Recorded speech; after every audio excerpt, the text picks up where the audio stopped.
Hello students, welcome to study lover. আমি বিপুল মণ্ডল, আর আজ আমরা ক্লাস 6-এর আমাদের পরিবেশ বইয়ের পরিবেশ ও জীবজগতের পারস্পরিক নির্ভরতা সম্বন্ধে আলোচনা করব। এবং এই চ্যাপ্টারে যত ইম্পর্টেন্ট প্রশ্ন আছে সব প্রশ্ন উত্তর কিন্তু আজকের এই ভিডিও তোমরা পেয়ে যাবে। তো প্রথম যে প্রশ্নটা আছে সেটা কি, মানুষ কিভাবে গাছের উপর নির্ভর করে? উত্তর, মানুষ বিভিন্নভাবে গাছের উপর নির্ভর করে, যেমন খাবারের জন্য চাল, আটা, শাকসবজি ইত্যাদি সবই উদ্ভিদ বা গাছ থেকে পাওয়া যায়। এছাড়া ঘর বাড়ি ও আসবাব তৈরিতে, ঘরের কাঠের আসবাব, ঘরে চালা দেওয়া ইত্যাদি তৈরিতে গাছের বিভিন্ন অংশ ব্যবহার করা হয়। এরপরের পয়েন্ট, জামা কাপড় তৈরির জন্য শিমুল, পাট, কার্পাস ইত্যাদি গাছ থেকে তন্তু দিয়ে সুতো এবং সেই সুতো দিয়ে জামা কাপড় তৈরি করা হয়। অন্যান্য জিনিসের জন্য, ওষুধের জন্য উদ্ভিদের বিভিন্ন অংশ ব্যবহার করা হয়, যেমন কালমেঘের পাতা, সর্পগন্ধার মূল ইত্যাদি। এর পরের প্রশ্ন আসছে, প্রাণীরা কিভাবে গাছের উপর নির্ভর করে? উত্তর, খাবারের জন্য। মানুষ সহ বিভিন্ন প্রাণী উদ্ভিদের মূল, কাণ্ড, পাতা ইত্যাদিকে খাবার রূপে গ্রহণ করে। মানুষ রান্না করে খেলেও গরু, ছাগল ইত্যাদি সরাসরি তা খায়। বাসা তৈরির জন্য কাক, টিয়া, কাঠবেল ইত্যাদি এগুলো ছাড়াও বিভিন্ন প্রাণী গাছের উপর বাসা তৈরি করে।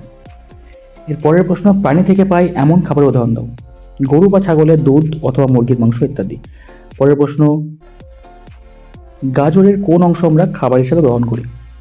উত্তর, গাজরের মূল আমরা খাবার হিসেবে গ্রহণ করি।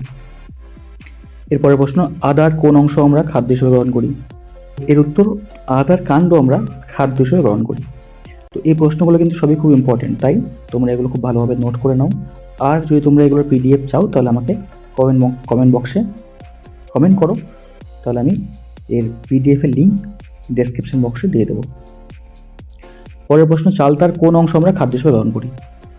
পরের প্রশ্ন, চালতার কোন অংশ আমরা খাদ্য হিসেবে গ্রহণ করি? উত্তর, চালতার বৃতি আমরা খাদ্য হিসেবে গ্রহণ করি। এর পরের প্রশ্ন, কুমড়োর কোন অংশ আমরা খাদ্য হিসেবে গ্রহণ করি? কুমড়োর ফুল, ফল ও কাণ্ড আমরা খাদ্য হিসেবে গ্রহণ করি। এর পরের প্রশ্ন, গাছে বাস করে কিন্তু বাসা বানাতে পারে না এমন প্রাণীর উদাহরণ দাও। উত্তর, বাদুড়। এর পরের প্রশ্ন, লাল পিঁপড়ে কিভাবে বাসা বানায়? উত্তর, লাল পিঁপড়ে যে কোনো চওড়া বা গোল পাতাওয়ালা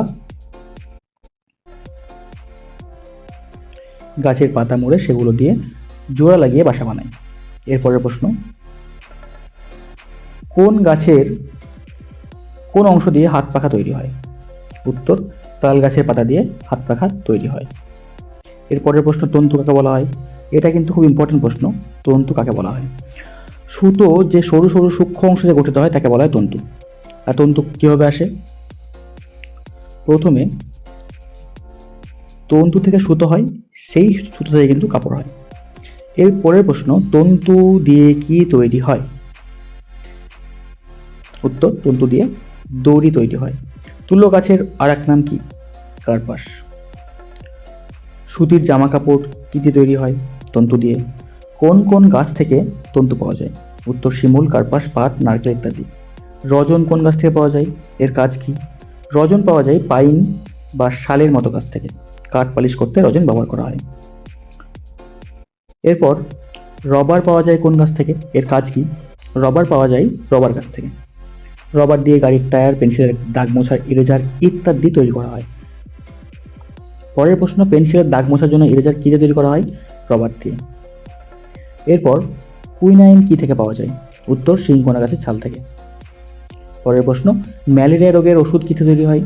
উত্তর, ম্যালেরিয়া রোগের ওষুধ তৈরি হয় কুইনাইন থেকে, এবং কুইনাইন পাওয়া যায় শিংকোনা গাছের ছাল থেকে।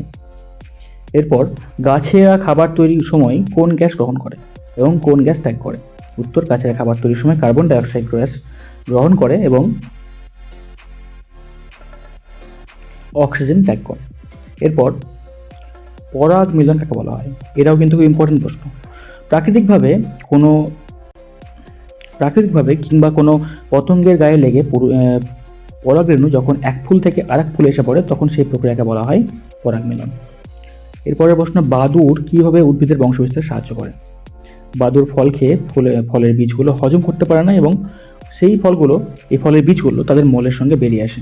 এইভাবে বিভিন্ন প্রাণীদের মল ত্যাগের সময় হজম না হওয়া বীজগুলি দূরে দূরে নানা জায়গায় ছড়িয়ে পড়ে, আর এক সময় সেই বীজগুলো থেকে চারা গাছ জন্মায়। গাছটার যে জায়গায় ছিল সেই জায়গা থেকে গাছের ফল আর বীজ এইভাবে বিভিন্ন জায়গায় ছড়িয়ে পড়ে। এরপর বন বিড়াল ও শিয়াল কিভাবে ফল ও বীজ বিস্তারে সাহায্য করে? উত্তর, চোরকাঁটা নামক ফলগুলি বনবিড়াল ইত্যাদি সহ প্রাণীদের গায়ে লেগে যায় এবং পরে সেই ফলগুলি প্রাণীদের শরীর থেকে খসে পড়ে এবং ফল ও বীজের বিস্তার ঘটে। পরের প্রশ্ন, ধান খেতে এইজেলো চাষ করা হয় কেন? এটাও খুব ইম্পর্টেন্ট প্রশ্ন।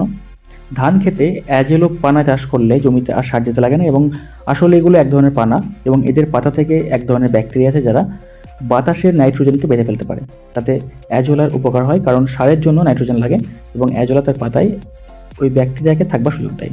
এটা দুজনেরই বোঝাপড়া থাকে এবং সুতরাং দুজনেরই উপকার হয়। এরপর মিথজীবিতা কাকে বলা হয়? এটা খুব ইম্পর্টেন্ট প্রশ্ন। প্রকৃতিতে এক ধরনের সম্পর্ক যেখানে দুই বা তার বেশি জীব একে অপরকে সাহায্য করে বেঁচে থাকার জন্য এবং সেটাই হলো মিথজীবিতা। এরপর আসছে হানিডিউ কি? খুব ইম্পর্টেন্ট প্রশ্ন এটাও। জাব গাছের শর্করা সমৃদ্ধ রস শোষণ করে এবং শর্করা সমৃদ্ধ বজ্র ত্যাগ করে এবং এই বজ্রের নাম হানিডিউ।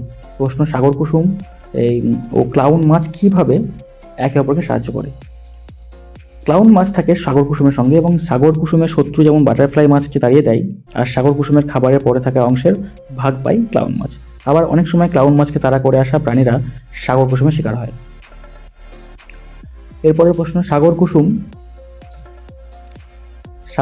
ও সন্ন্যাসী কাঁকড়া কিভাবে একে অপরকে সাহায্য করে? উত্তর, সাগর কুসুম ও সন্ন্যাসী কাঁকড়া মিথজীবিতা। সন্ন্যাসী কাঁকড়ার পেটের অংশটা নরম, তাই সেখানে বাসা বেঁধে থাকে এবং সামুদ্রিক প্রাণীর খোলসে আর সন্ন্যাসী কাঁকড়ার পিঠে করে বেয়ে নিয়ে বেড়ায় সাগর কুসুমকে। সন্ন্যাসী কাঁকড়ার দেহ যখন বাড়ে সাগর কুসুম ও সন্ন্যাসী কাঁকড়া তার ঢেকে রাখে এবং সাগর কুসুম তার বিষাক্ত কাঁটার সাহায্যে সন্ন্যাসী কাঁকড়াকে রক্ষা করে। তো সন্ন্যাসী কাঁকড়া খাবারের খোঁজে গেলে সাগর কুসুম সেই খাবারের ভাগ পায়।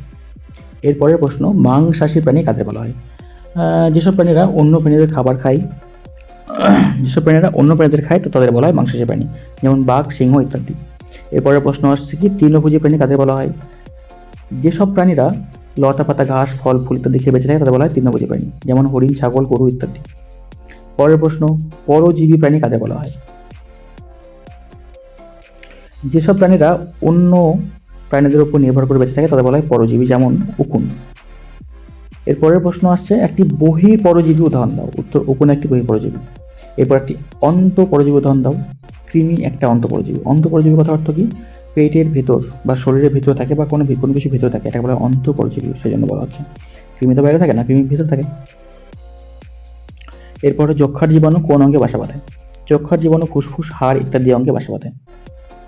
পরের প্রশ্ন, ম্যালেরিয়া জীবাণু কোন অঙ্গে বাসা বাঁধে? ম্যালেরিয়ার জীবাণু যকৃৎ ও লোহার রক্তকণিকায় বাসা বাঁধে। পরের প্রশ্ন, আমাশয়ের জীবাণু কোন অঙ্গে বাসা বাঁধে? আমাশয়ের জীবাণু তো অন্ত্রে বাসা বাঁধে। অন্ত্রের কথা অর্থ পেট।